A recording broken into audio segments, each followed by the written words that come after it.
Where is it? Where is my scarf?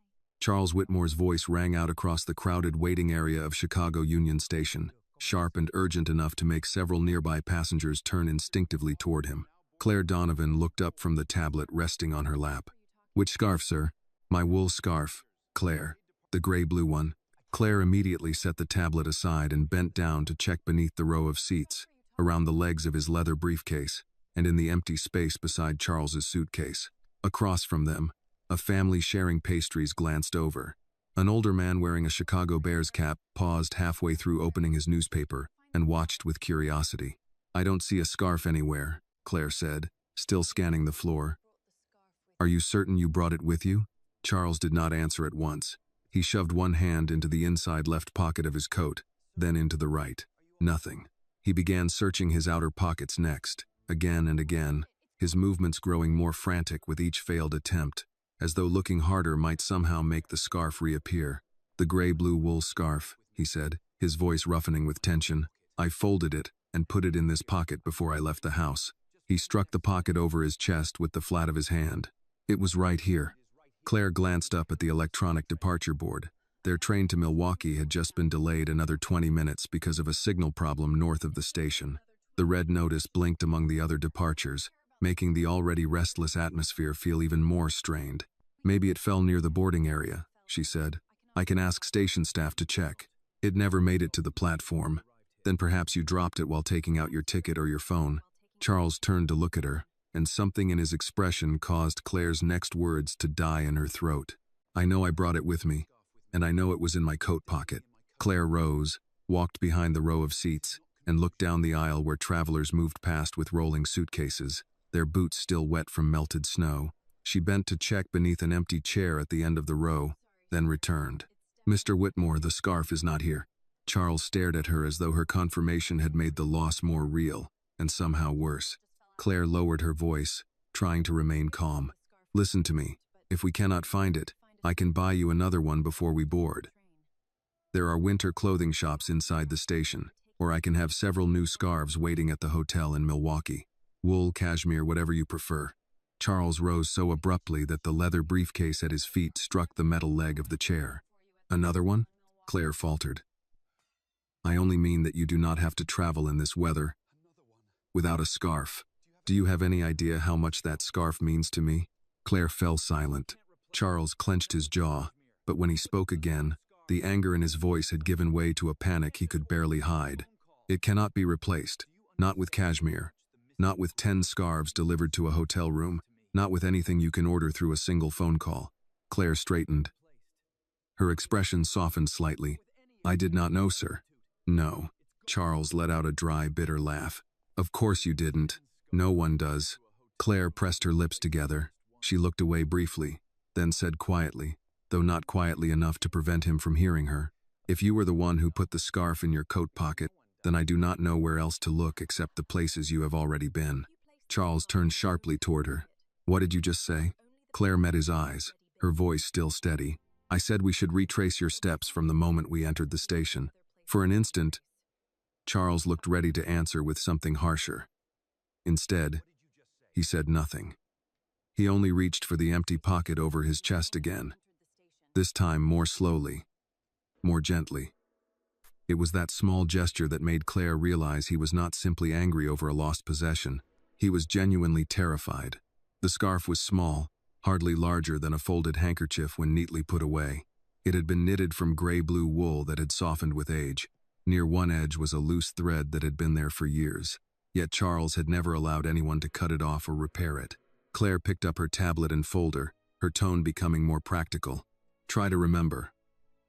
Where did you stop after we arrived at the station? Charles turned toward the main concourse. Travelers gathered beneath the soaring ceiling, clutching hot cups of coffee, checking their phones or looking up at the departure board. Thick winter coats filled the walkways, and beyond the large glass doors, snow still blanketed the sidewalks and streets of Chicago. The entrance, he said slowly. The departure board. Claire nodded. And after that? Charles swallowed. Coffee. The coffee stand near the waiting area. The memory returned at once. He had stood at the counter waiting for a black coffee while taking a phone call from Milwaukee. A young black woman in a navy apron had handed him a paper cup with a cardboard sleeve and warned him that it had just been brewed and was very hot. He had taken out his wallet, paid her, slipped it back inside his coat, then hurried away when Claire reminded him that boarding time was approaching. His hand had gone into the very same pocket that held the scarf. Charles grabbed his leather briefcase. "Come on." Claire looked at him. "Mr. Whitmore, the train could begin boarding at any moment. I do not care about the train, but we have a contract meeting in Milwaukee. Their office rearranged the schedules of 2 senior executives just to meet with you." Charles turned his eyes on her. The look was so cold that Claire immediately stopped speaking. "Go back to the coffee stand," he said. "Now." Claire held his gaze for 1 second, then tucked the tablet under her arm and started walking quickly. Charles followed close behind her, moving fast enough that several passengers pulling suitcases had to step hurriedly aside. "I will also check lost and found," Claire said as she struggled to keep pace with him. "Someone may have turned the scarf in. No one took that scarf to lost and found. You cannot know that. I last saw it at the coffee stand. Near a luggage cart, a middle-aged woman tugged gently at her husband's sleeve and whispered, though not quietly enough to keep Charles from hearing. Did you hear that? He just shouted at his assistant over a scarf. I suppose money cannot buy normal behavior. Her husband immediately touched her elbow. Let it go, Marjorie. Do not involve yourself in other people's business. But Charles had already heard her. He stopped so suddenly that Claire took 2 more steps before realizing he was no longer behind her. Charles turned toward the couple. His face was taut, not merely with anger, but with a pain rising so fiercely that it was nearly beyond his control. You know nothing about that scarf, he said, each word heavy, not one thing. So please keep your judgment to yourself. The woman startled and took a step back. Her husband moved half a step in front of her by instinct, though his expression held more embarrassment than challenge. Claire quickly turned back and lowered her voice. Mr. Whitmore, the coffee stand is just ahead. We should keep moving. Charles held the man's gaze for 1 more second, then turned away. But Claire could clearly see that his anger had become something far more dangerous to him, a fierce, almost desperate unease. They hurried across the station floor. They passed a line of passengers waiting for hot drinks, a mother carefully tucking her son's gloves into his coat pocket, and an elderly couple sitting close together, sharing a single paper cup of coffee against the winter cold. Then the coffee stand came into view. Behind the counter stood a young woman wearing a navy apron. Her dark curls were neatly pinned back, one hand resting near the register while the other finished handing a cup of coffee to the last customer near the pastry case. The morning rush had eased, leaving only a few people in front of the counter. When she saw Charles approaching quickly, the young woman recognized him at once. Her expression changed, as though she had been waiting for this moment far longer than the brief hour that had actually passed. She did not speak immediately. Instead, she quietly bent beneath the register and lifted a small brown paper bag, its top carefully folded shut. Charles stopped in his tracks. Claire nearly walked into his back. The young woman came around the counter, carrying the bag with both hands against her chest, as though it held something far more precious than its plain appearance suggested. "Sir," she said, her voice gentle but clear, "I was hoping you would come back." Charles did not answer immediately. He stood before the young woman for several seconds, motionless, as though he still could not believe that the object he had been desperately searching for was right in front of him. Then he slowly set his leather briefcase down at his feet and accepted the paper bag with both hands. "You found it?" "It fell near the counter after you left," Annie replied. "I ran toward the boarding gate to return it, but I could not catch up with you."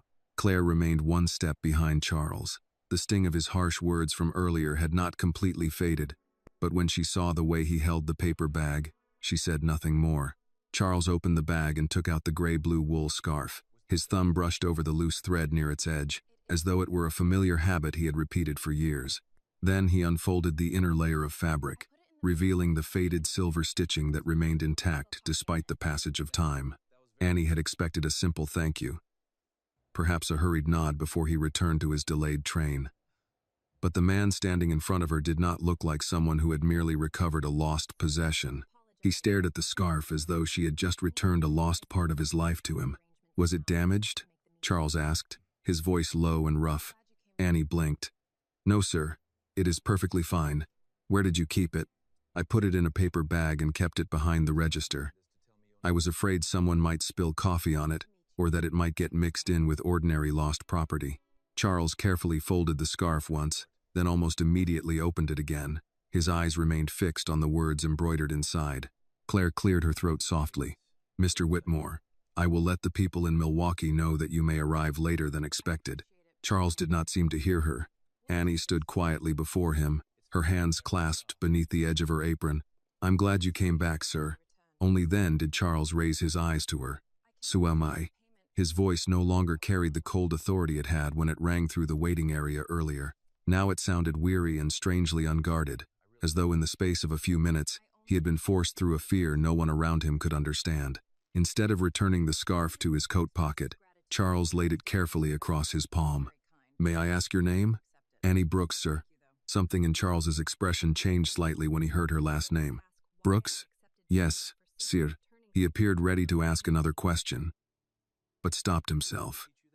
Instead, Charles reached into his coat for his wallet, pulled out several bills without counting them, and extended them toward Annie. "Please take this." Annie looked at the money, then back at him. "What for?" "For taking care of the scarf. For waiting for me to come back." Annie immediately shook her head. "I can't accept money for that. You returned something very important to me. I knew it must be important. That is why I kept it safe," Annie said gently. "But it belonged to you. I only returned it to the right person. That is exactly why I want to thank you. You already have." Charles looked down at the money in his hand, momentarily unsettled, as though he rarely encountered a problem that money could not resolve easily. Claire stepped closer. "Miss Brooks, Mr. Whitmore is only trying to show his appreciation. You do not need to feel uncomfortable." Annie offered a small, polite smile, but still shook her head. "I understand. But if I took that money home, my mother would ask why I accepted payment simply for returning something that was never mine." Charles slowly lowered his hand. A customer standing near the pastry display glanced toward them, then discreetly returned his attention to his phone, as though he did not want anyone to know he was listening. Charles put the money back into his wallet. "Your mother taught you that?" "Yes." Annie's expression softened. "My mother taught me nearly everything worth remembering."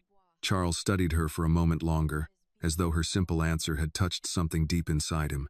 Annie reached toward the scarf. "Would you like me to put it back in the paper bag before you leave? There is still snow on your coat.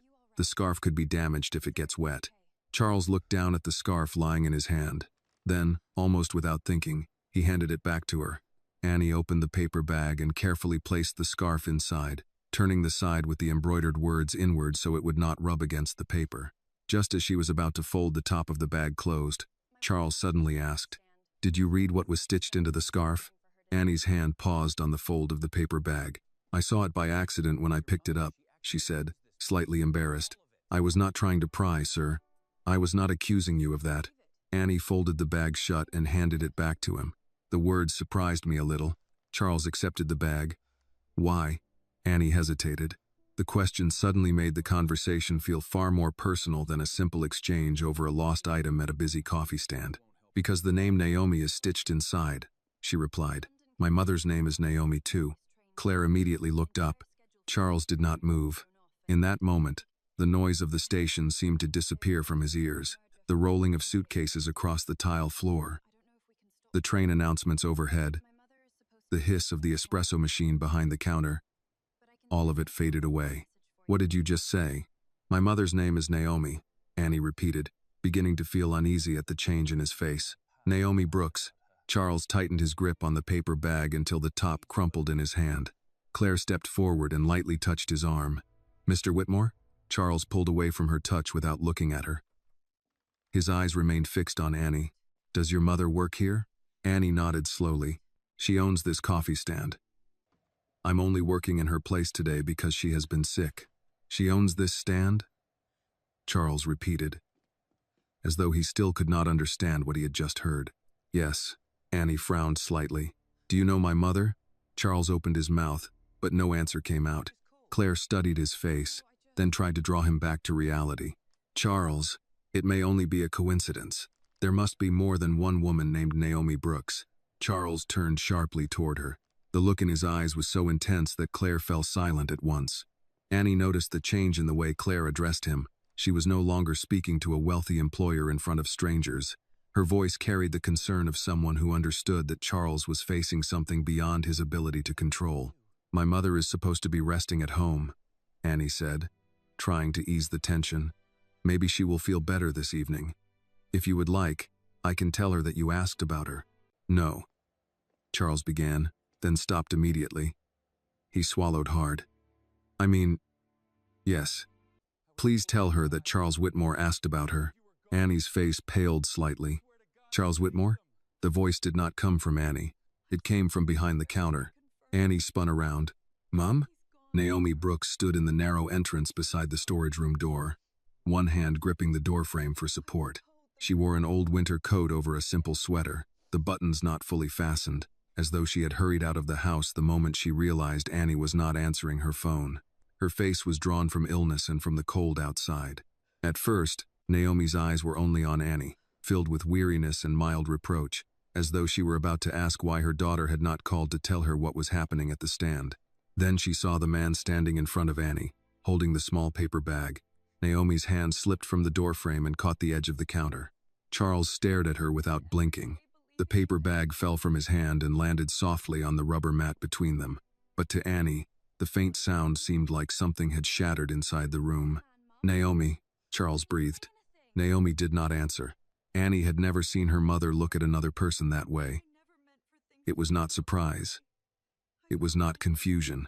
It was fear, pain, and a vulnerability so raw before this stranger that Annie felt as though she had accidentally opened a door her mother had spent her entire life trying to keep locked. Charles took one step forward, then stopped. Only a few feet of tiled station floor separated them. But in his eyes, the distance seemed to contain 18 lost years, and every winter that had passed inside a lie. "They told me you were dead," he said. Charles's voice broke on the final word. Naomi's lips parted. She blinked, but tears had already begun to roll down her pale cheeks. When she finally spoke, her voice was so quiet, Annie could barely hear it. "And they told me you never wanted to see me again. If this heartbreaking reunion touched your heart, please like this video and tell us in the comments where you are watching from. Subscribe to our channel for more emotional and heartwarming stories." Charles slowly shook his head, as though denying it long enough might erase the 18 years that had been stolen from them. "I believed you were no longer alive." Naomi looked down at the paper bag lying near his feet, where the old wool scarf rested like living proof of the promise they had once made to each other. "And I lived every day believing you had chosen to forget me."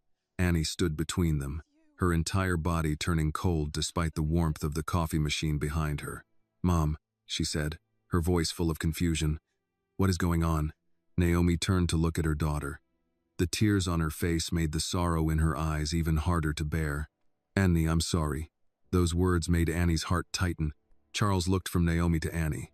For the first time, he was no longer looking at her merely as the young woman who had returned his lost scarf.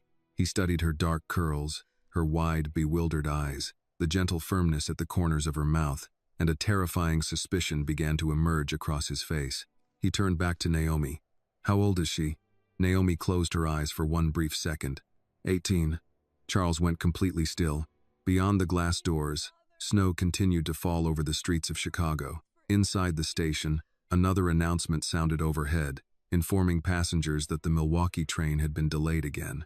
But Charles no longer heard any of it. He simply looked at Annie, then at Naomi, his trembling hand slowly falling to his side. "Naomi," his voice was barely more than a whisper. "Is she?" Naomi broke down before he could finish the question. "Yes," she said. "Annie is your daughter." Naomi's knees gave way before anyone could answer. "Mom!" Annie rushed around the counter and caught her under one arm, but Naomi's weight pulled them both against the cabinet door. Charles moved forward instinctively, then stopped when Naomi recoiled from his hand, as though even now she could not bear to be touched by him. "I'm fine," she said, though the words came thin and uneven. "No, you're not." Annie slipped an arm around her waist. "You should never have come here. I called you twice. My phone was under the register." Naomi pressed one hand against her chest. Her breathing had become shallow. Charles saw it, and every question in him gave way to the immediate fact of her body struggling in front of him. "Claire, call an ambulance." Naomi lifted her head. "No, Naomi, I said no ambulance." She closed her eyes for a second, gathering enough strength to continue. I am not getting a bill for a ride across town because you suddenly appeared at my counter. Annie's face tightened. Mom, this isn't about him. You're having chest pain. I've had it before. That does not make it better. Claire had already taken out her phone but paused, watching Annie. Annie looked at her mother. Either we call an ambulance, or I take you to urgent care right now. Those are the choices. Naomi tried to smile, but it failed before it formed. You sound like me. Good. Then listen to yourself. For a long moment, Naomi stood supported by her daughter, her eyes fixed on the paper bag lying near Charles's shoe. Then she nodded once. Urgent care, she said, not an ambulance. Claire arranged a car before Charles could speak again. Annie found Mr. Delaney near the newspaper stand and asked him to tell Samuel Carter, the maintenance supervisor Naomi trusted, that the stand had to close early. By the time she pulled down the metal shutter, Naomi had lowered herself into a chair near the entrance, her face pale beneath the station lights. Charles kept several feet away. He could feel Claire watching him, waiting for instruction, but he had none to give. The woman he had mourned for nearly 2 decades sat 10 yards from him, alive and ill and refusing the help he once would have assumed he had the right to provide. When the car arrived, Annie helped Naomi into the back seat. Charles moved toward the door. Naomi looked up at him. No. He stopped. She needs me, he said. She needs me, Annie answered, not sharply, but with a steadiness that left no room for argument. You can follow if you need answers. But right now she needs quiet. Charles nodded. Claire opened the door of a second car without speaking. At the clinic, Naomi was taken behind a curtain within minutes. A nurse asked questions while Annie answered the ones her mother tried to dismiss. The previous chest pain, the cardiology appointment she had postponed, the fatigue, the fever that morning. Charles heard enough from the waiting area to understand that Naomi's illness had not arrived with him. It had been there already, folded into her daily life like another expense she could not afford to face. Annie came out after 20 minutes and sat 3 chairs away from him. She still wore the navy apron beneath her coat. A faint coffee stain marked one cuff. Claire had gone to make calls in the hallway. Charles held the brown paper bag on his lap. The scarf inside it safer now than the woman who had made it. Is she all right? He asked. They're running an EKG and some blood work. Annie stared at the vending machines across from them. They think she's exhausted. They also think she's been pretending not to be sick for longer than she admits. Charles nodded, unable to find a response that did not sound useless. After a silence, Annie asked, Did you really think she was dead? Yes. You never looked for her? The question was not cruel. That made it harder. I did at first. I was told she had been ill and didn't want me contacted. Then I was given a death certificate. Annie turned toward him. By who? My family's attorney. And you believed it? I had no reason to think my own mother and a man who had represented my family for years would invent a woman's death. Annie looked down at her hands. My mother doesn't keep pictures of people who hurt her. Not where I can see them, anyway. She never talked about my father. She only said he was someone she loved once, and that some doors close before you get to choose whether to walk through them. Charles's fingers closed around the edge of the paper bag. I never knew about you. I figured that out when you looked at her. Annie's voice softened, but not enough to offer comfort. A man who knew he had a daughter would not look that surprised. The doctor appeared near the doorway and called Annie's name. Charles stood too, then remained where he was when Annie went alone. A few minutes later, she returned. They want her to rest, see a cardiologist this week, and stop standing behind that counter 12 hours a day. Will she? Annie gave him a tired look. You clearly haven't met my mother for very long. Despite everything, a small sound escaped him, almost a laugh. It disappeared as Naomi emerged in a wheelchair pushed by a nurse. She looked diminished by the clinic blanket over her knees, but her gaze was clear again. I'm going home, she said to Annie. Charles stepped forward cautiously. May I speak with you? Naomi looked at the scarf bag in his hand before she looked at him. Not here. I can come tomorrow. No. She gathered the blanket closer. If we talk, it happens tonight. I have spent too many years not knowing what was true. Annie blinked. Mom, the doctor told you to rest. I can rest after I find out who lied to me. The ride to their apartment was quiet. Charles followed in the second car with Claire, watching the taillights ahead through falling snow. Naomi and Annie lived on the third floor of a narrow brick building in Bronzeville. There was no doorman, no covered entrance, only salted steps, and a hallway that smelled faintly of radiator heat and someone's dinner. Inside, Naomi removed her coat slowly and sat at the small kitchen table. Annie set water beside her, then took the chair closest to her mother. Charles remained near the door until Naomi pointed to the empty seat across from her. He sat. For a while, neither of them spoke. Then Naomi said, "Start with the last day you saw me." Charles laid the paper bag on the table between them. "I left for New York believing I would be gone 4 days," he said. "I came back believing I would never see you again." Naomi's eyes held his. "And I left Chicago carrying your child," she said, "because I was told you never wanted to see either of us." Naomi's words seemed to leave no air in the kitchen. Charles stared at her, then at Annie, whose hand had gone still around the glass of water she had been holding for her mother. "You were pregnant?" he asked. Naomi gave a brief, humorless laugh. "Do not sound shocked by the part that belongs to us. Be shocked by what was done with it." "I did not know." His voice dropped. "Naomi, I swear to you, I did not know. I believe that now." She pressed her fingertips against the table, steadying herself. "I did not believe it then." Annie looked from one face to the other. "Someone told you he didn't want us?" Naomi closed her eyes for a moment. When she opened them, she was no longer looking at the man across from her. She was looking at a room that had existed 18 years earlier. "I was 29, she said. "I had missed 2 periods, and I had bought a test from a drugstore 3 blocks from my apartment because I was too afraid to buy one near the bookstore where I worked. When it came back positive, I sat on the bathroom floor and cried until I started laughing. I was frightened, but I was happy." Charles leaned forward. "Why didn't you call me?" "I did. You were already in New York. Your assistant at the time said you could not be reached until the following evening. I decided I would tell you in person when you came home." Her mouth tightened. "Your mother arrived first." Charles flinched. Naomi looked at Annie. She did not yell. That would have been easier. "She came to my apartment dressed as if she were attending a charity luncheon and spoke to me like I was a young woman who had misunderstood my place in the world." "What did she say?" Annie asked. "That your father had obligations. That he had a future people had invested in. That a marriage to me would become a public mistake. He would spend years correcting." Naomi swallowed. Then she asked if I was pregnant. I did not answer quickly enough. Charles's hands curled on the table. "My mother knew about Annie?" "She knew before you did." The radiator clicked against the wall. Outside, tires moved through slush. On the street below, Naomi continued, "The next morning, Richard Vale came to see me. I recognized his name because you had mentioned him before. He brought papers, photographs of you leaving a restaurant with a woman I did not know. A typed statement saying your family had already begun preparing an engagement announcement." "That never happened," Charles said immediately. "There was no engagement. I know that now." Naomi's voice was controlled, but Annie saw the strain behind it.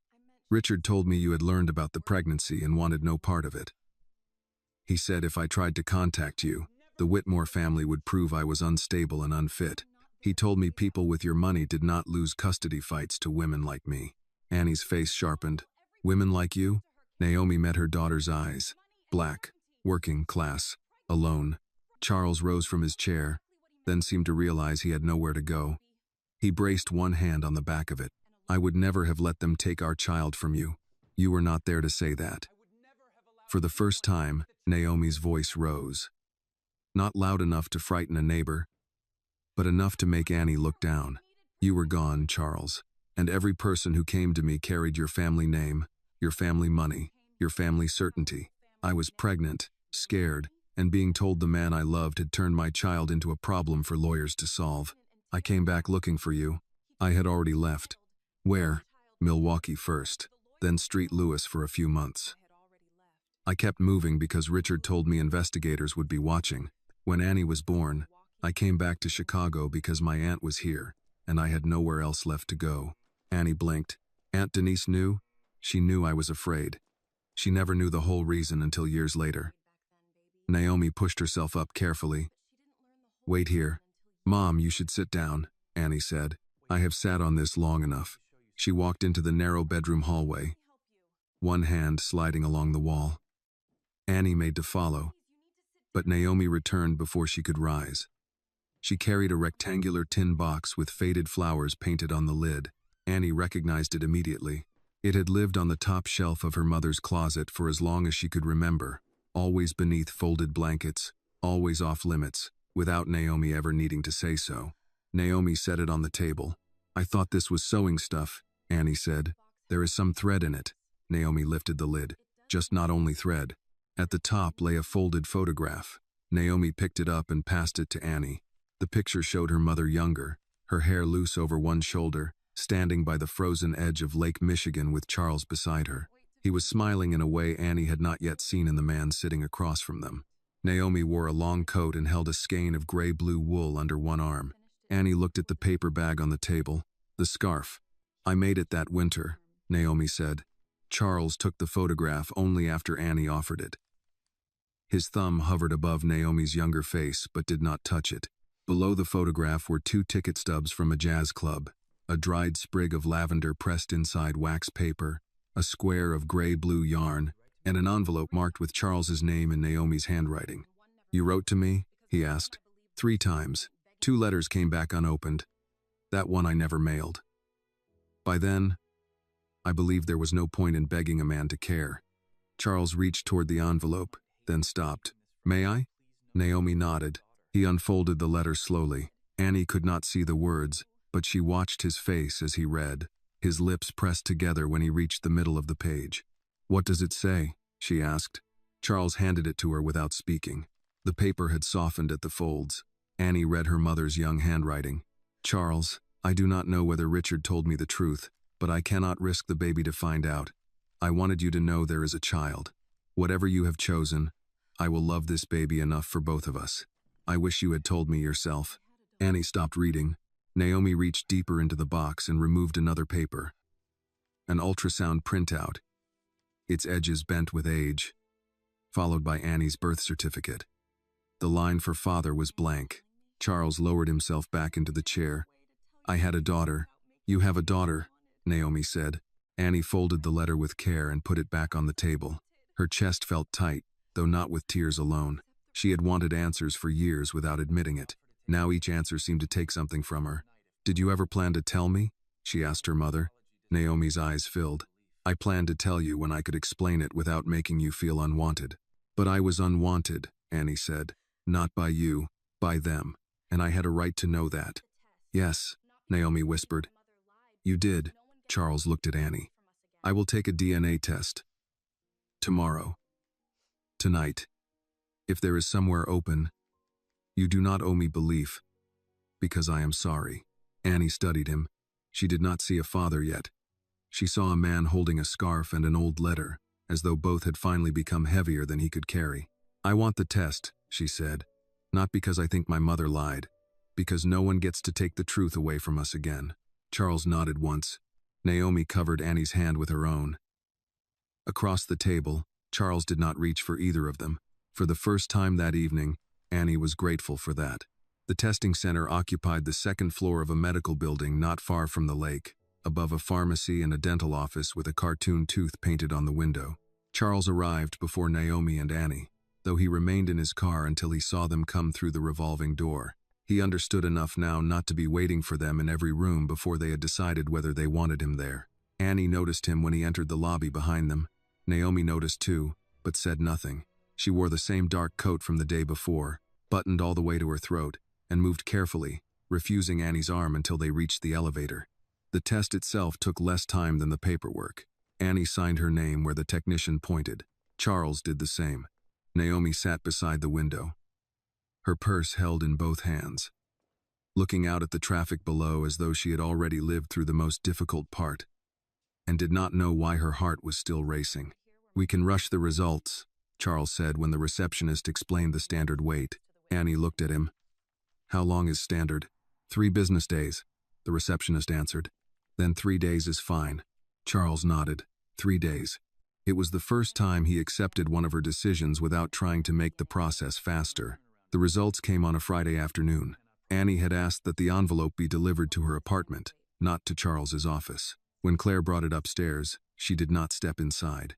She handed it to Annie with a quiet, Your mother should have my number in case she needs anything. Then returned to the hallway. Charles stood by the kitchen sink. He had not removed his coat. Naomi sat at the table, where the tin box remained closed near the sugar jar, as though putting it away again would mean pretending too much. Annie opened the envelope herself. There were several pages, a laboratory seal, a set of numbers she did not understand at first, and then one sentence that required no interpretation. Probability of paternity, 99.99%. She read it once, then held the pages out toward Charles. He did not take them immediately. Are you all right? Annie almost laughed. The question was too small for what had just happened. I don't know. That is fair. She set the results on the table instead.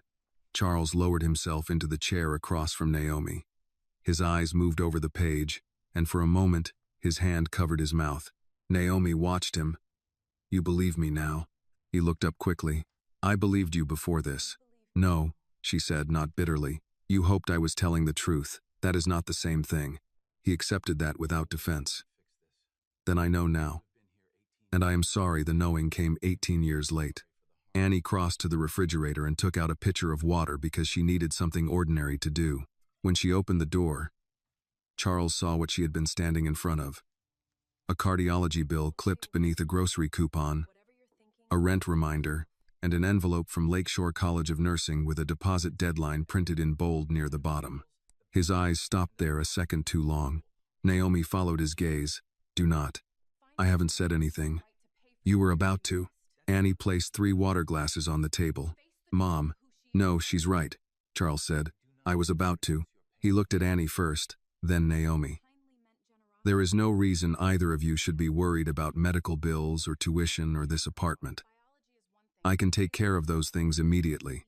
The clinic, the rent, the school deposit, whatever is needed. Naomi leaned back in her chair. The exhaustion in her face did not soften her voice. You found out you have a daughter less than 5 minutes ago, and already you are trying to pay for the parts of her life you did not see. That is not what I mean. It is exactly what you mean. You may mean it kindly, but it is still what you are doing. Charles glanced at Annie. I am her father. You are biologically her father, Naomi said. The rest has not happened yet. Annie kept her hands around her glass. She had imagined having a father in vague, childish ways when she was younger. Someone in the audience at school programs, someone teaching her to drive, someone she could call when the radiator stopped working or her mother came home too tired to eat. She had never imagined a man she barely knew looking at her college envelope, as if a wire transfer could cross every empty seat he had never occupied. Charles spoke carefully. I cannot change what was taken from us, but I can help with what is happening now. Naomi's hand moved to the edge of the table. Do not walk into my life with a check before you walk into the truth. The room went still. Charles lowered his eyes. Naomi continued. I did not spend 18 years raising your daughter so that the first thing she learns about her father is that guilt makes him generous. Annie does not need to be bought into your family. I do not need to be rescued before anyone admits what was done to me. I am not trying to buy either of you. Then prove it. How? Find out who forged my death. Find out who kept my letters from you. Find out who knew Annie existed and decided she was easier to erase than accept. Naomi took a breath, and Annie immediately looked toward her. But she lifted a hand to signal she was all right. Your mother did not do this alone. Richard Vale stood in front of me with papers and threats. If he frightened me into leaving, he may have left a trail somewhere. Charles looked at the DNA report, then at the old tin box. His face had gone quiet in a way Annie had not seen before.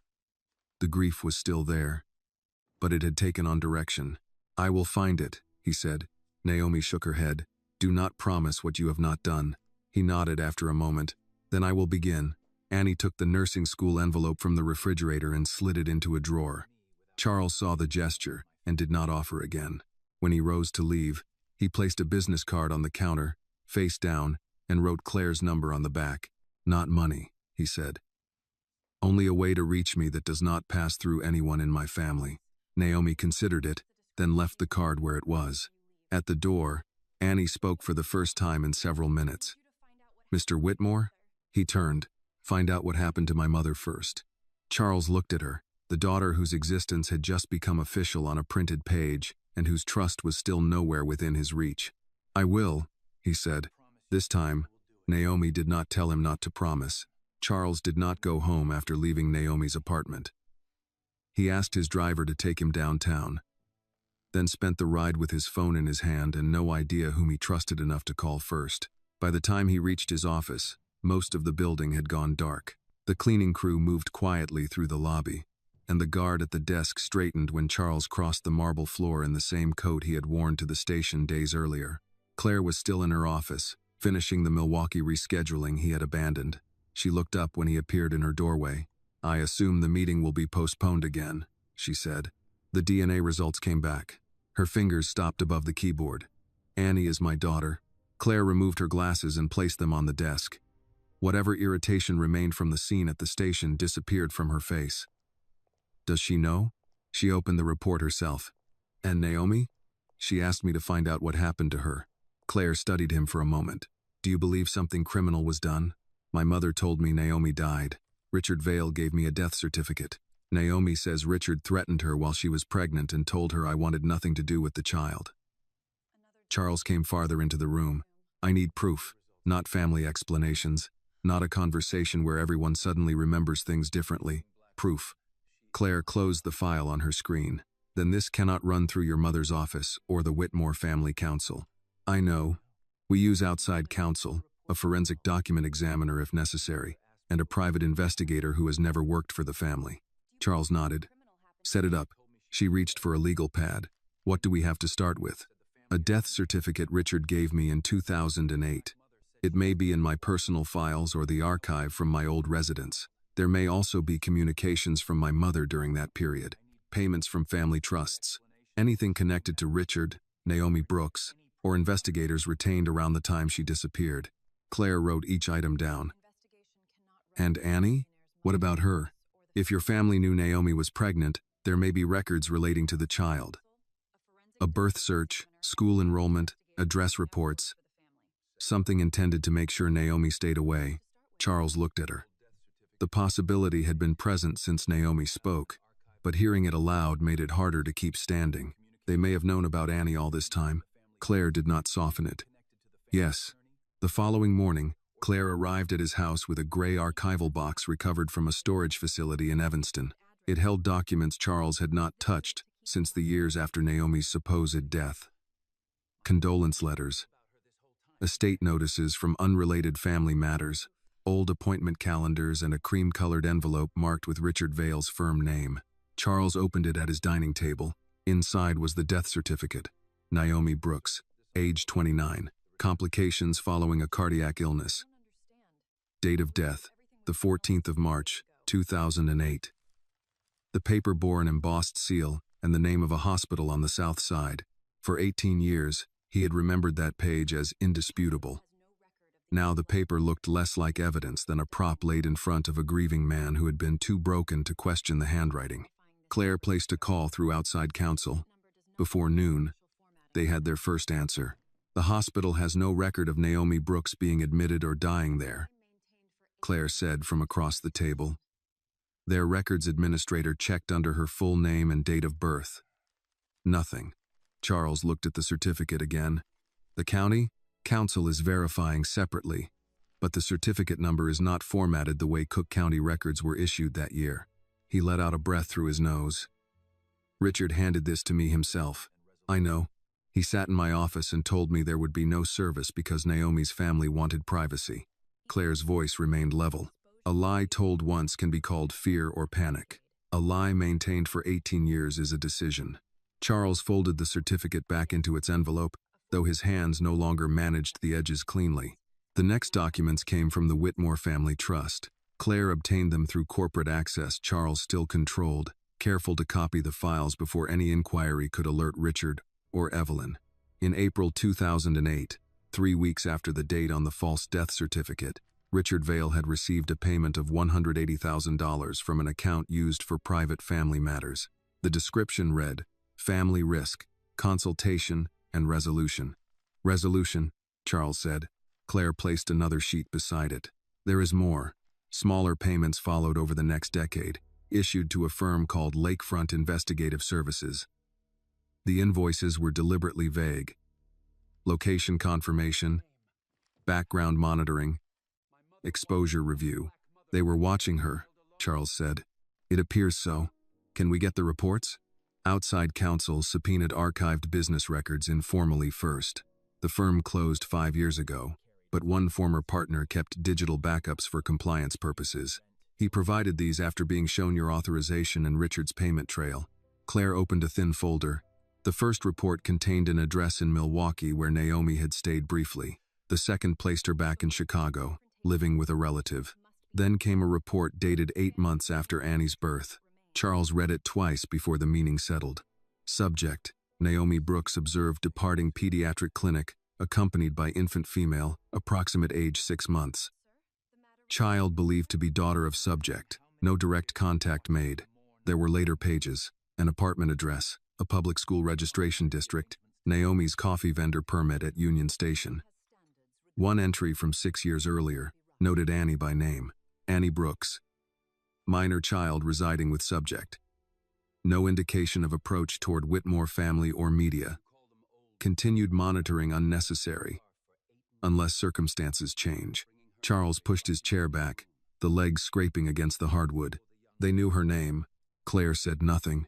My mother knew I had a child, and she watched Naomi raise her alone to make sure they never came near me. The scarf lay on a nearby side table where he had placed it upon entering the house. He crossed the room and picked it up, pressing the wool between his fingers until the loose thread curled around his thumb. 18 years ago, he had believed grief was the cruelest thing his family had allowed him to suffer. He understood now that grief had been the mercy they gave him. Naomi had carried the fear, the rent, the sickness, the questions from a little girl who had grown into a young woman without ever knowing she had been deliberately hidden. Claire rose and gathered copies into a folder. Charles, before you confront anyone, we need the originals secured. Richard may destroy whatever remains if he realizes you know. He nodded without turning. Secure everything. And your mother? He looked down at the silver words sewn inside the scarf. Tomorrow, he said, I'm going to ask her how many years she watched me mourn a woman she knew was still alive. Evelyn Whitmore received her son in the west sitting room at 4 the next afternoon. She had chosen the room because it caught the last of the winter light, and because she had always believed difficult conversations should take place somewhere orderly. A silver tea service rested untouched on the table between 2 cream-colored chairs.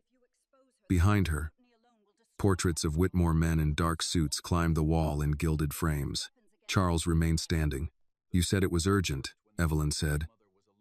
I assumed it concerned the Milwaukee project. He took the gray-blue scarf from his coat pocket and placed it on the table beside the tea tray. For the first time since he entered, her composure shifted, only slightly. Her eyes rested on the wool, then returned to his face. Where did you get that? I have carried it for 18 years. I thought you had put away those old things. Old things? Charles repeated.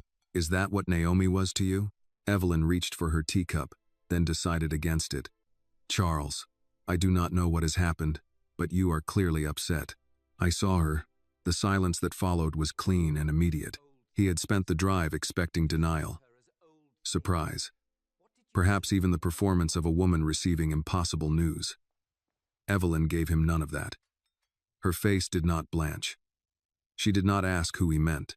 Charles felt the last fragile part of him still hoping for another explanation collapse. You knew, he said. Evelyn looked toward the window.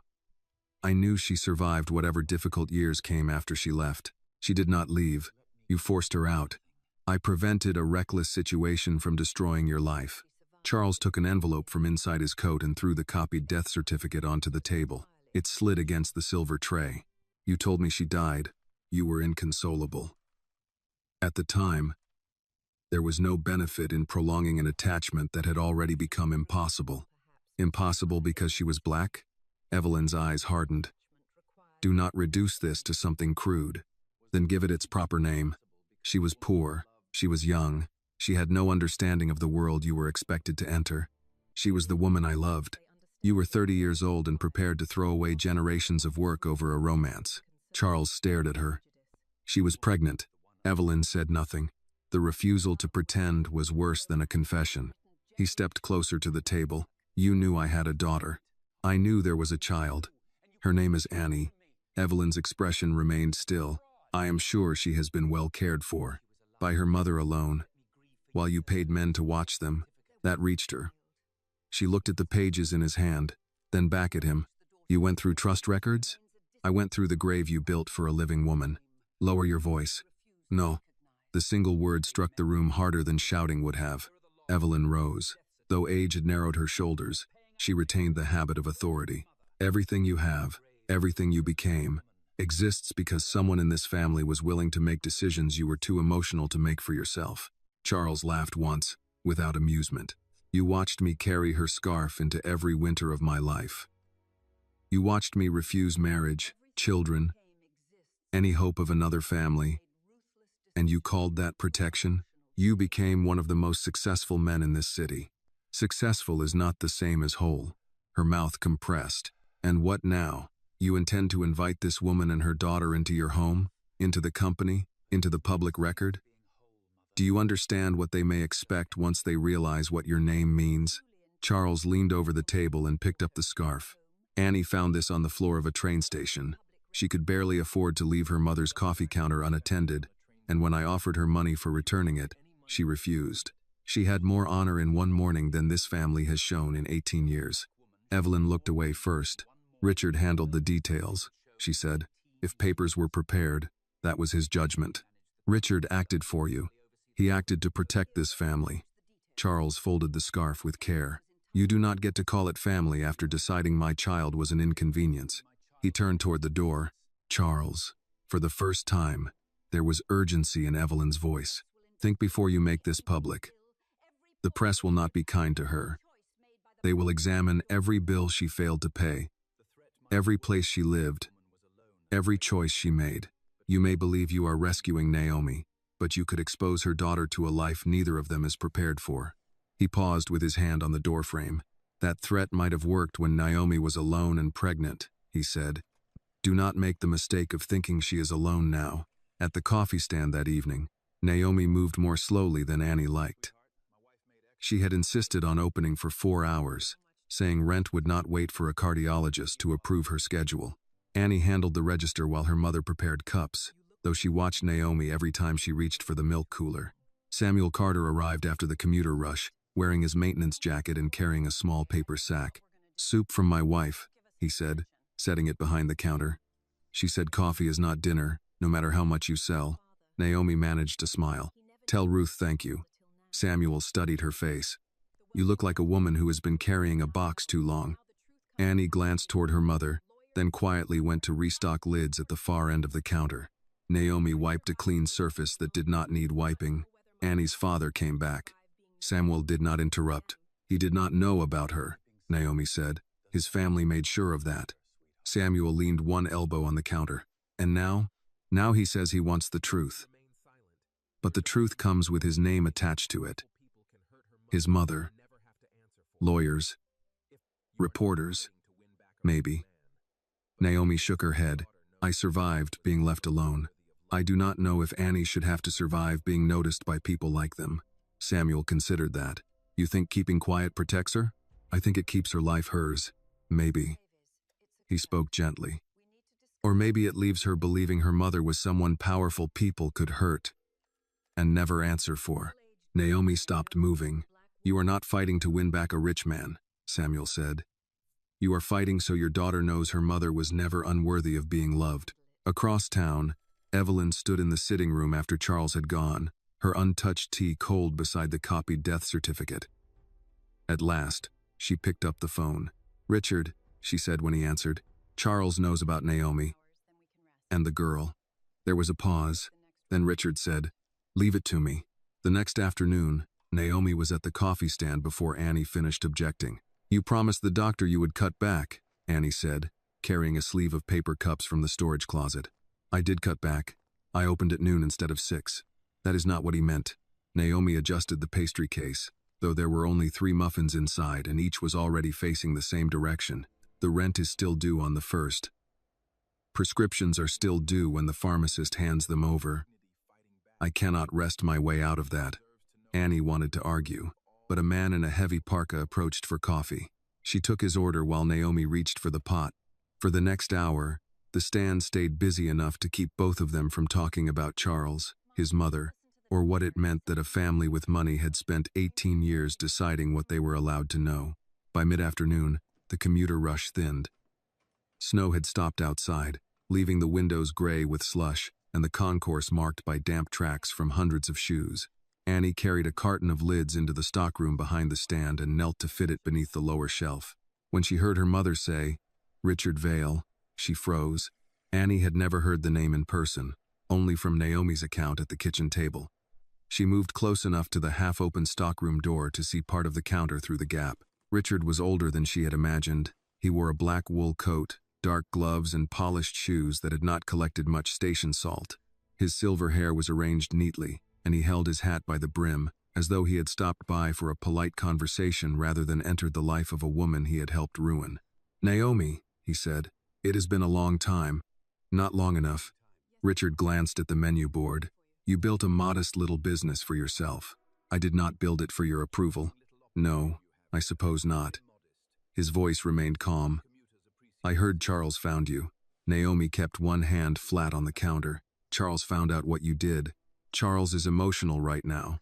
He has been presented with a story that makes him feel guilty, and guilt is powerful when a man has more money than perspective."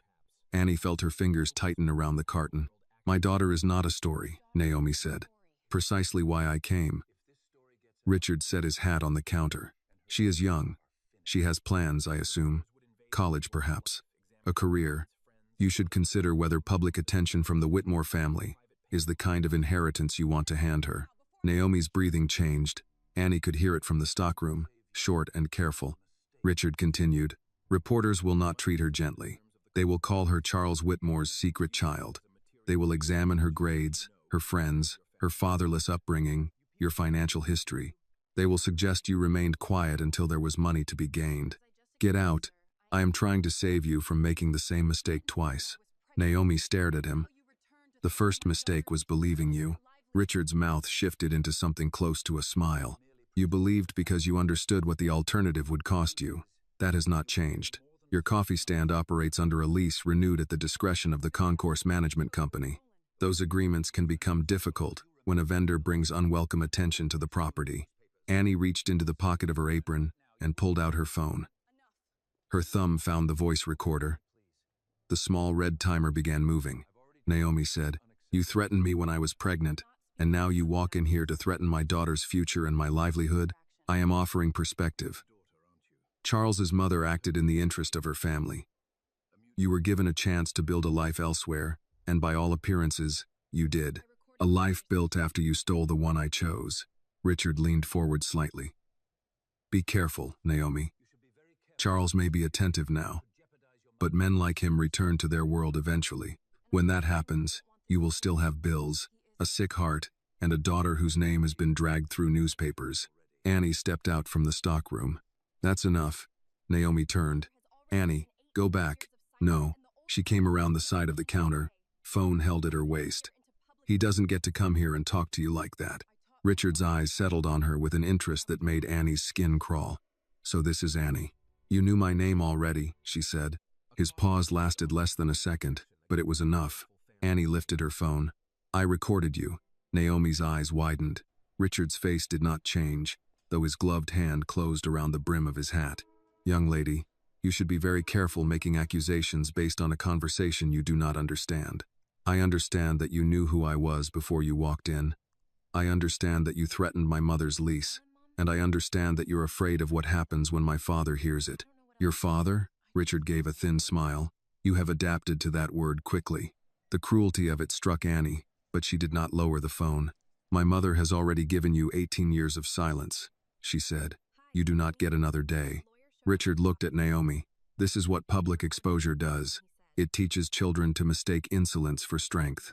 Naomi stepped out from behind the counter. She was pale, but her voice held. "No, I taught her that.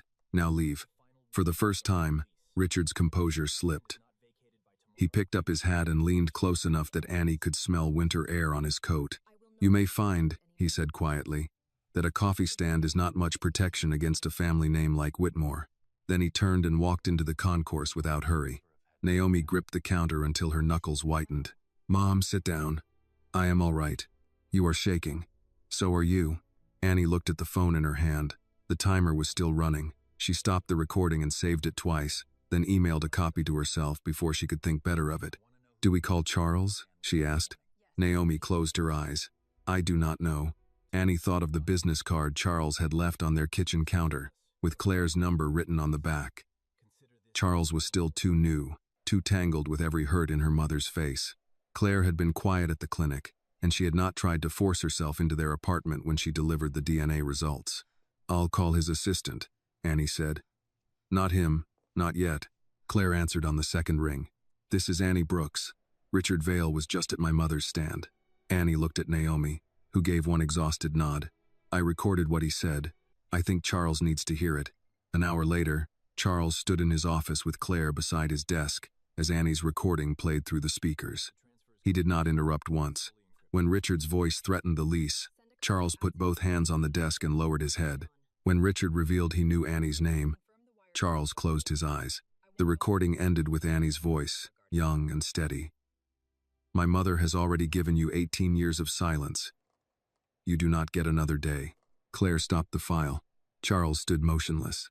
"She should never have had to do that," he said. "No," Claire answered. "But she did it well." He looked toward the window, where evening had settled over the city.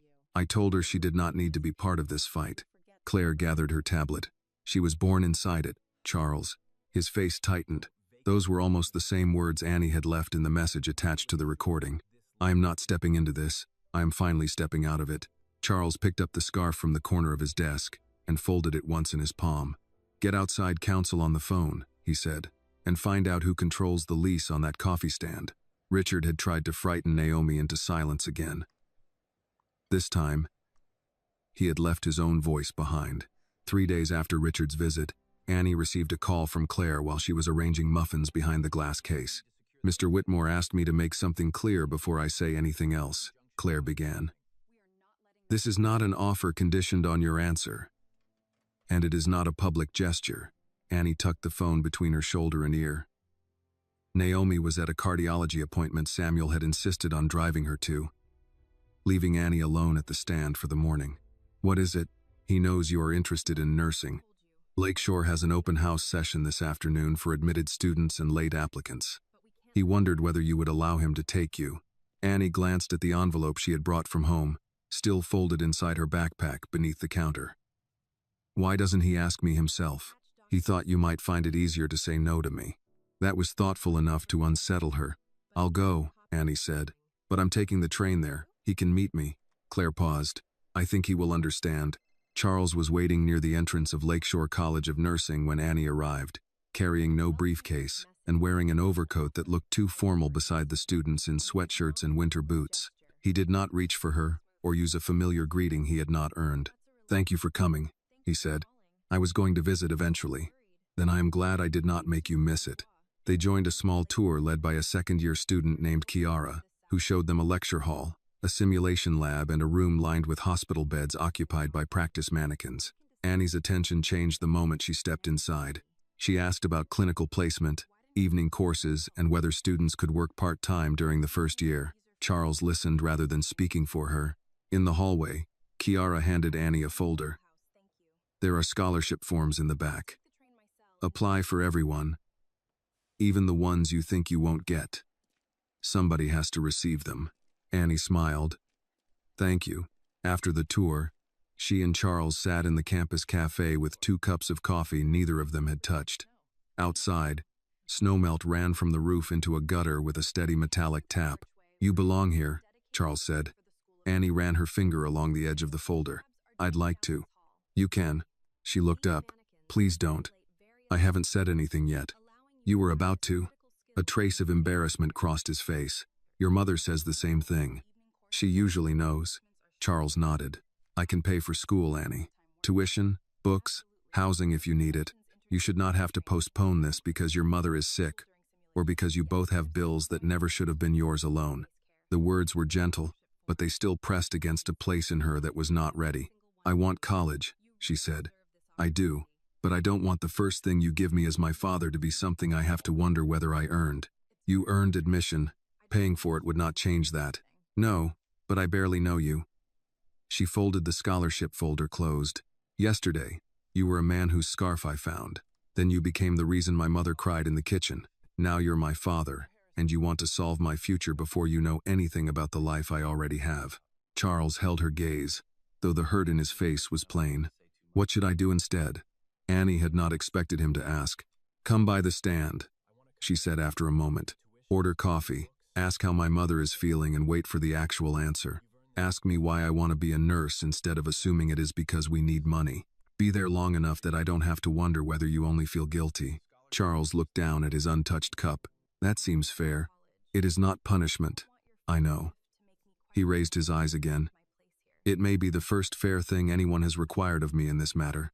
The following week, he came to the coffee stand 3 times. He waited in line, paid for a large black coffee, and left a normal tip after Annie told him $20 in the jar would only make her mother suspicious. On Tuesday, he learned Naomi disliked decaf but had been ordered to drink it. On Thursday, he listened while Annie explained that nursing was not a backup plan. It was the first job she had ever seen where knowing when someone was scared mattered as much as knowing what medicine they needed. Naomi remained careful with him, but she stopped asking Annie to take his coffee before he reached the counter. Once, when Charles offered to carry a carton of supplies from Samuel's cart, she let him. It was almost ordinary until Friday morning. Naomi opened the stand's mail while Annie counted the register. She read the first page, then the second, and sat down on the stool behind the counter without taking off her coat. Mom? Naomi held out the letter. It was a notice of lease termination. The stand had 7 days to vacate due to alleged operational violations and negative publicity affecting the concourse vendor environment. Annie read the paragraph twice. What violations? There aren't any. Charles arrived 20 minutes later and found Naomi sitting behind a closed register while Annie paced inside the small space beside the pastry case. Claire was with him, already carrying a folder. They cannot do this, Charles said after reading the notice. They already did, Naomi replied. Claire placed the folder on the counter. The property management company received a complaint through a consulting attorney yesterday. Richard's firm is named in the routing history. Naomi gave a tired laugh. At least he is no longer pretending. Annie held up her phone.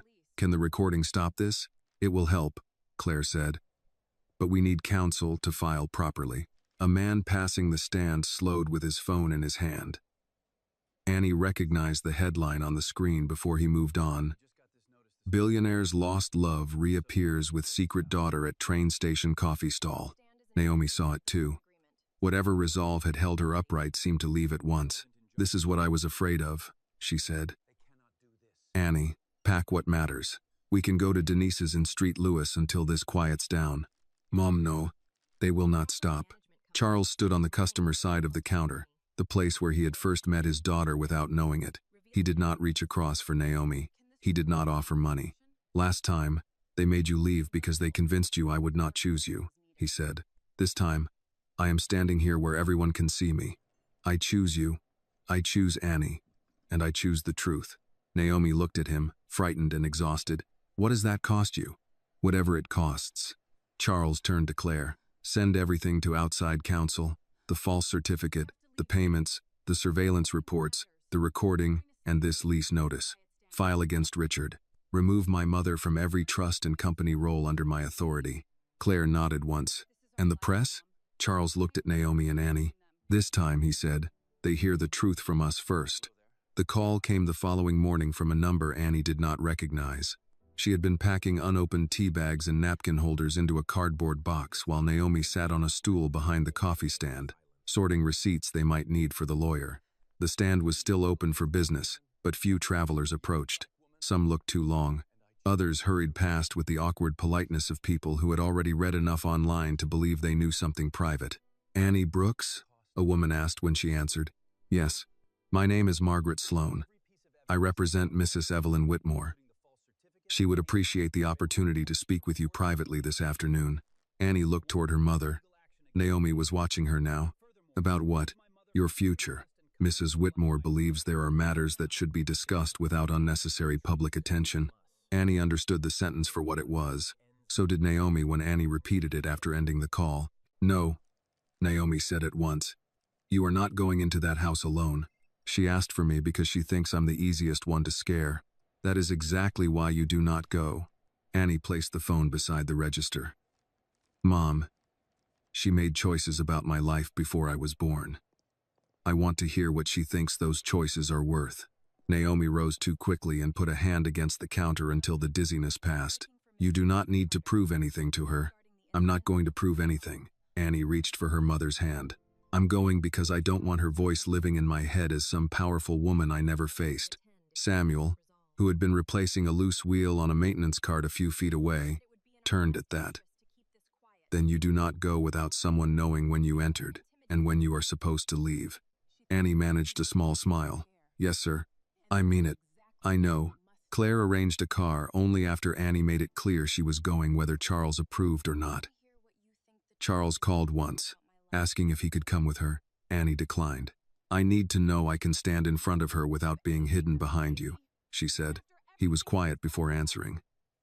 "Then Claire will remain outside. If you ask for her, she will come in immediately." "Thank you." It was the first time the words had passed between them without strain. Evelyn Whitmore's home stood behind stone pillars on a quiet road north of the city, its long driveway edged with shoveled snow. Annie stepped from the car in her plain black coat and boots still marked with station salt. Claire remained in the back seat, her phone visible in her hand. 20 minutes, Annie said. 20 minutes, Claire agreed. "After that I knock, whether you like it or not." Inside, a housekeeper took Annie's coat and led her through a hall lined with portraits. Men in dark jackets, women wearing pearls, children posed beside horses or sailboats. Their faces appeared certain they belonged there. Annie wondered whether Evelyn had looked at those walls when she decided a child with Naomi's skin should not be placed among them. Evelyn waited in a sitting room with a fire burning low in the hearth. She did not rise. "So," she said, studying Annie's face, "there is no denying the resemblance once one knows to look for it." Annie remained standing. "You asked to speak with me. You may sit. I'm comfortable." Evelyn gave a faint sigh, as though Annie had already confirmed something disappointing. "Your mother has raised you to be cautious." "My mother raised me." The older woman's expression cooled. She indicated a folder on the table.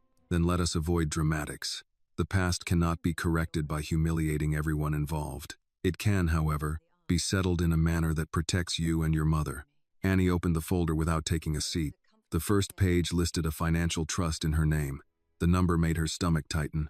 Beneath it were provisions for 4 years of tuition at any accredited university, housing expenses, medical care for Naomi, and a lump sum payment large enough that her mother would never need to sell another cup of coffee.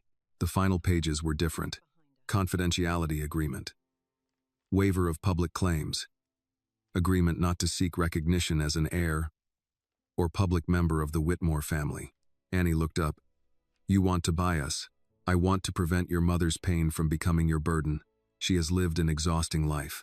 This would change that. You could have changed that 18 years ago." Evelyn's fingers closed over the arm of her chair. "You are young. Your understanding of what happened comes from a woman who was hurt, and a man now driven by guilt. My understanding comes from a false death certificate, paid surveillance reports, and a lawyer who threatened my mother at her place of work. Richard has always been overzealous. Did he invent all of it himself?" Evelyn did not answer. Annie put the folder back on the table. "Did you know my name when I was a baby?" A log shifted in the fireplace. "I knew enough to know you were provided for."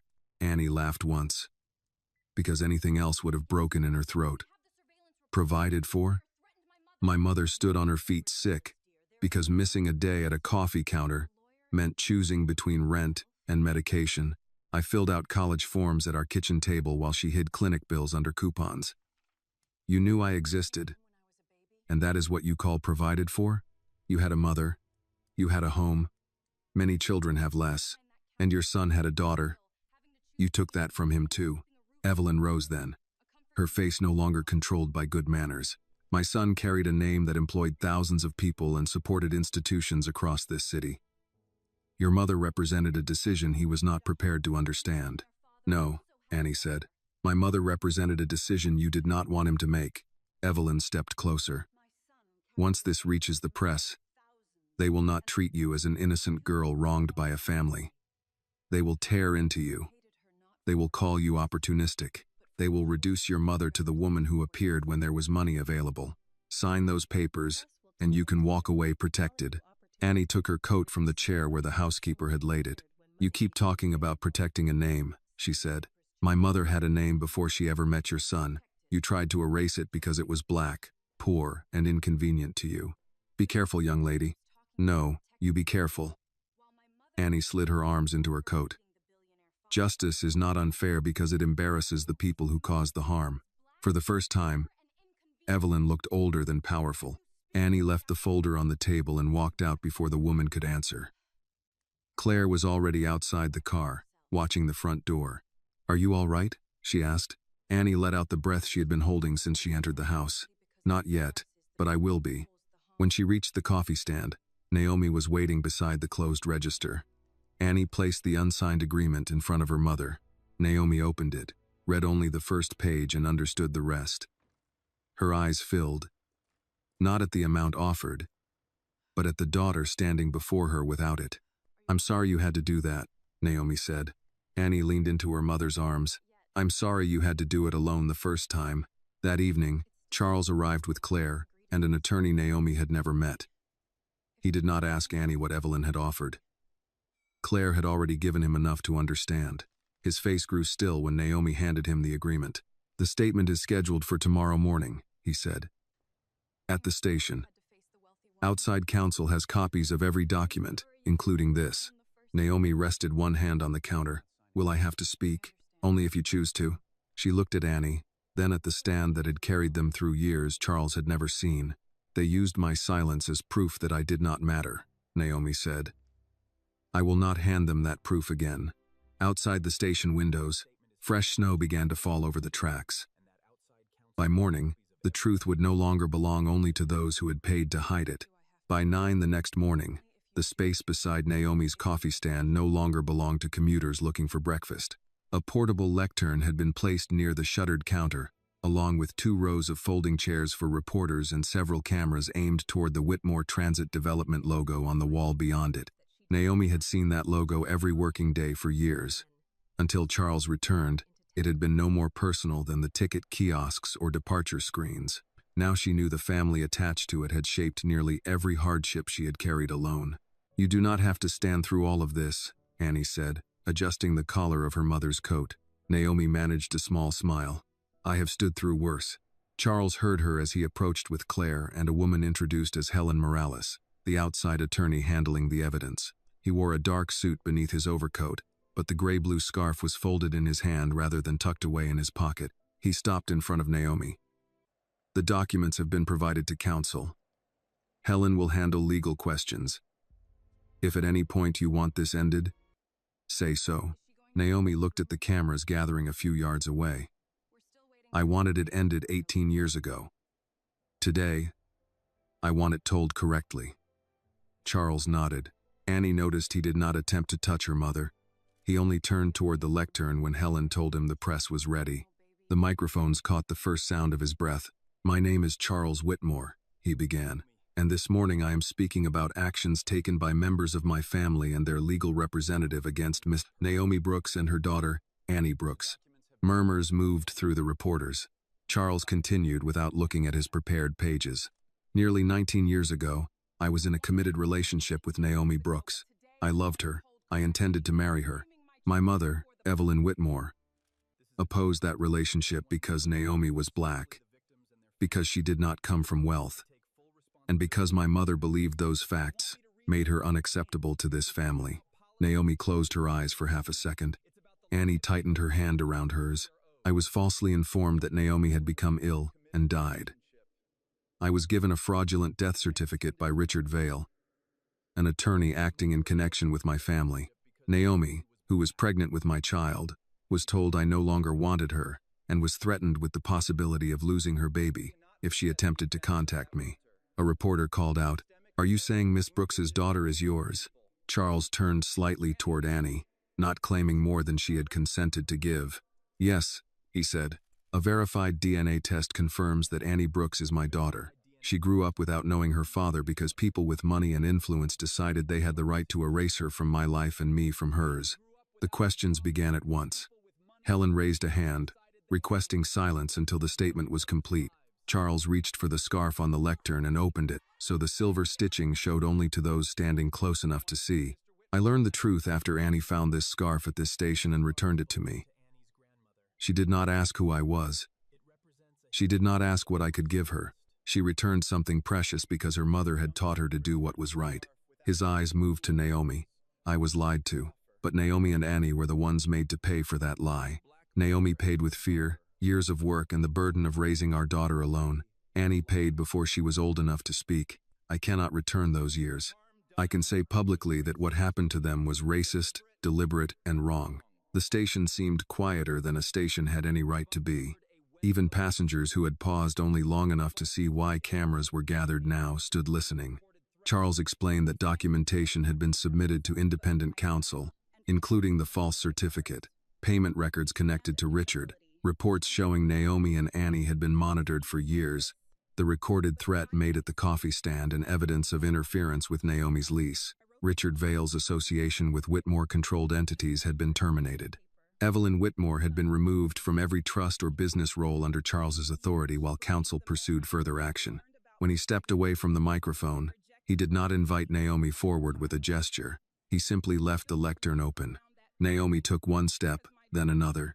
Annie came with her until her mother whispered, "Stay near me, but let me say this."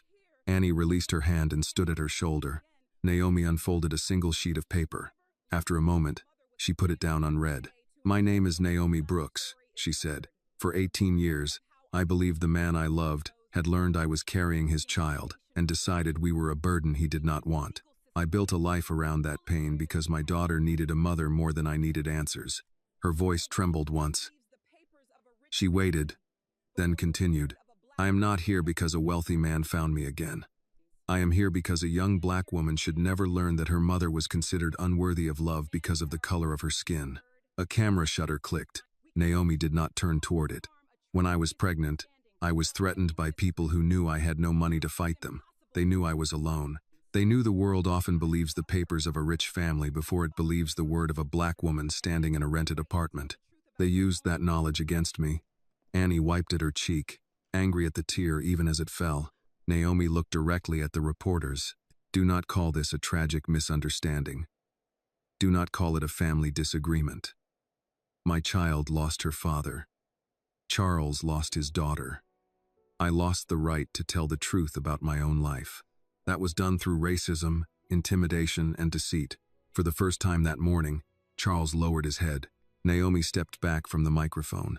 Annie reached her first, wrapping both arms around her carefully, mindful of her heart.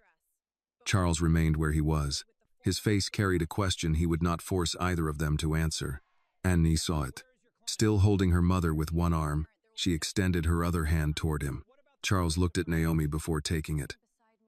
Naomi gave the smallest nod. His hand closed around Annie's, cautious and warm. It was not a reunion that erased anything. It was one public moment in which none of them had to pretend the connection did not exist. Helen answered the legal questions that followed. The coffee stand's termination notice had already been challenged and temporarily suspended. Richard's conduct had been referred for civil action and professional review. Reporters demanded a statement from Evelyn. None had been received. When the cameras finally began to shift away, Naomi looked at Charles. "Standing beside me today does not give back the years." "No," he said, "but I hope it tells you I will not spend another day hiding from what was taken." Naomi did not forgive him. Not then, but when her knees weakened as they turned from the lectern, she allowed Charles to steady her arm until Annie reached her other side. Together they walked past the closed coffee stand, through the crowd that now knew her name, and toward a future none of them yet knew how to live in. Naomi made it as far as the car before the strength left her legs. Annie saw her mother's face change and caught her elbow. Charles reached them a second later, but this time Naomi did not pull away when he took her other arm. "My chest," she said, barely above a whisper. Claire was already calling for an ambulance. At the hospital, the cardiologist explained that the morning strain had aggravated a condition Naomi had been managing badly and postponing even worse. She needed medication adjusted, follow-up care, and several weeks without long hours on her feet. She will argue with every part of that, Annie said. The doctor gave her a knowing look. Then she needs people around her willing to argue back. Charles sat in the waiting room with the gray-blue scarf folded across one knee. He did not call the press office, the board, or his mother. Claire handled the legal updates from a corner near the vending machines while he watched Annie move in and out of her mother's room with a paper cup of ice water, a phone charger, and the quiet competence of someone who had been caring for an adult longer than she should have needed to. That evening, Naomi allowed him into her hospital room. She looked smaller against the white pillows, though her voice remained her own. Annie says you have been sitting outside all day. I did not know whether you wanted me in here. I still do not know what I want from you. Charles pulled the visitor chair closer, but not too close. You do not have to know tonight. Her eyes settled on the scarf in his hands. You kept it all these years. It was the only part of you I thought I had left. Naomi turned toward the window, where the city lights were reflected against the dark glass. The doctor says I cannot work for a while. I heard. My rent will not pause because my heart has poor timing. Charles took a breath. Come stay at my house. You and Annie. While you recover. Naomi looked back at him at once. I will not move into your home as someone you rescued. Then do not come as someone I rescued. His voice stayed low. Come as the woman who should have had the right to choose her own life 18 years ago. Come because Annie should not have to care for you alone while trying to begin hers. Naomi's jaw tightened. You make it sound simple. No. I know it will not be simple. I know there will be rooms in that house you hate, and mornings when seeing me feels like too much. I am not asking you to pretend we have our old life back. I am asking you to let me be useful in the life that still exists. Annie had been standing near the door, silent until then. Mom, she said, the doctor wants you somewhere you can rest. We don't have to call it anything more than that. Naomi closed her eyes. Charles waited, aware that the only honest answer he could accept was hers. At first, she said finally, until I am steady again. Charles nodded. At first, the move did not look like a homecoming. It looked like 2 suitcases, a box of Naomi's medications and Annie carrying the old tin box against her chest as they entered a house too large for the 3 people inside it. Charles gave Naomi a room on the first floor near the kitchen so she would not have to use the stairs. He gave Annie a room across the hall and did not call it hers until she placed her nursing school folder on the desk. During the first weeks, they learned one another through ordinary discomforts. Charles brought Naomi tea she did not drink because he kept choosing blends she disliked. Annie told him that buying 6 new winter coats when she needed one was not thoughtful, only excessive. Naomi became angry when he tried to move her cardiology appointment to a private clinic without asking her first. I spent too long having other people make decisions about my body and my life, she told him. Charles canceled the appointment he had arranged and drove her to the clinic she had chosen. Better, Naomi said when he pulled into the parking lot. Not forgiven? Do not rush yourself. For the first time, he smiled without sadness, winning entirely. Annie submitted her application to Lakeshore College of Nursing with an essay about community care, written at the desk in the room she had slowly begun to use. When the acceptance email arrived, she read it twice before running down the hall to her mother. Charles heard their cries from his study and stopped outside the kitchen rather than interrupting. Annie found him there a minute later. I got in, she said. His face lit before he could contain it. I knew you would. She hesitated. I still cannot pay for it.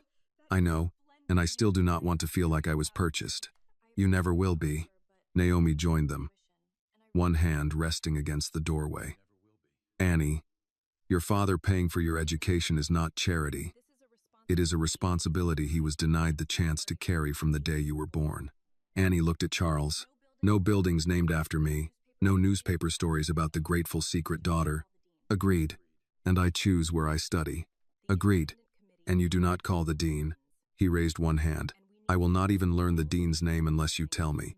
She studied him, then nodded. All right. Months later, Charles established the Naomi Brooks Scholarship for young black women pursuing healthcare careers. Naomi agreed only after an independent committee was put in charge and every sentence that sounded like company promotion was removed from the announcement. I am not becoming a brochure for your conscience, she told him. I would not dare try. The following winter, Union Station filled with tables of donated coats, knit hats, and boxes of gloves for families who needed them.